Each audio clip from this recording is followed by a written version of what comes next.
National award নিয়ে আমরা খুব উত্তেজিত থাকি, সেই বছর যে পায় তাকে নিয়ে খবর হয়, এখনকার যুগে তো আরো বেশি শেয়ার টেয়ার হয়। কিন্তু ন্যাশনাল অ্যাওয়ার্ড যে প্রথাগত সেই সময়ের বাংলা কমার্শিয়াল স্ট্যান্ডার্ডাইজেশন অনুযায়ী হিরোইন মেটেরিয়াল নয়, তার জীবনে কি কোনো পরিবর্তন আনে নাকি উল্টো ঝামেলা নিয়ে আসে? আমি তো তারপর কোনো কাজই পাইনি, যে কটা কাজ পেয়েছি সবই ওই হাউস হেল্পের চরিত্র। মানে ও কাজের লোকের পার্টটা ভালো করে, তো এবার সবাই একটা কোনো ইন্টারেস্টিং হাউস হেল্পের চরিত্র হলেই আমাকে ডাকছে। আমি দেখছি এটা কি হচ্ছে, মানে সবকটা চরিত্র তো আর মালতী নয়, তো শুধু শুধু পেশাটা কমন পড়ছে, লুকটা কমন পড়ছে, চরিত্রর ব্যক্তিটা তো কমন পড়ছে না।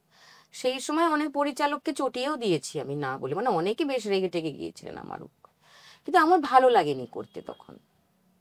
আর একটু নিজেকে এই মনে হচ্ছে যে বারবার এই চরিত্রেই ডাকছে কেন, কারণ দেখ অভিনেতার তো, আর যখন তুমি না বলছো তখন কি এটা ও তো ন্যাশনাল অ্যাওয়ার্ড পেয়ে গেছে, ন্যাশনাল অ্যাওয়ার্ড, ঋতুপর্ণ, ও বিশাল ব্যাপার, ও বিশাল ব্যাপার, এই ভয়ে অর্ধেক লোক আমাকে টাচই করছে না, আর যারা টাচ করতে চাইছে তারা ওই রোল দিয়েই আমাকে টাচ করতে চাইছে। তো I was in a fix, I did not know what to do.